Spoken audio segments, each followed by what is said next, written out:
Bonjour, notre capsule du moment, je l'ai écrit dans le petit texte à côté de la vidéo.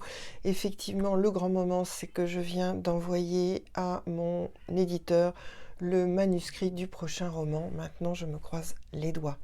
Ce qui m'a amené à repenser donc à cet article de Savoir Animal que vous pouvez consulter en cliquant sur le lien dans le texte à côté de cette vidéo.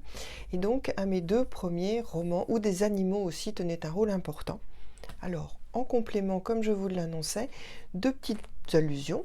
D'une part, donc, dans Truffes et Sentiments, il y avait Gibus. Il est pas chou comme ça. J'aurais dû m'habiller en fuchsia d'ailleurs aujourd'hui.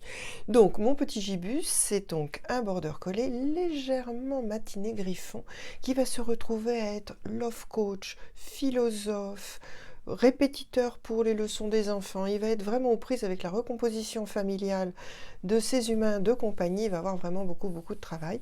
Mais comme j'aime mes personnages, je spoil un peu l'histoire, mais ça va finir bien. Non sans rebondissement, mais ça va finir bien. Je trouvais que c'était important. Et pour info, le border collie a à peu près l'intelligence d'un enfant de 5 ans. Donc c'est pas si mal que ça, de ces chiens qu'on voit souvent, chiens de berger. Deuxième roman et autre animal, j'ai une passion aussi pour les ânes que je trouve extrêmement tendres, extrêmement humbles et auxquels on demande souvent beaucoup sans leur accorder toute la reconnaissance qu'ils mériteraient.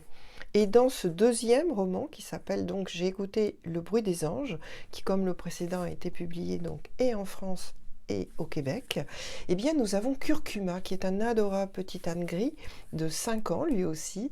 Il a sa petite croix de Saint-André dans le dos et lui il va aider beaucoup mon héroïne Eden à traverser un chagrin d'amour. Voilà un petit peu, donc dans un premier roman un border collie, dans un deuxième un âne joue un rôle important et dans le troisième nous aurons deux chats qui s'appelleront Caramel et Tagada et ils seront un petit peu facétieux, ils ne seront pas vraiment au cœur du roman, cette fois-ci c'est une autre thématique, j'en reparlerai plus tard, mais il y aura toujours des animaux, impossible de faire autrement. Comme vous le savez, ils comptent énormément dans ma vie. Je vous dis à très bientôt pour une autre capsule du moment.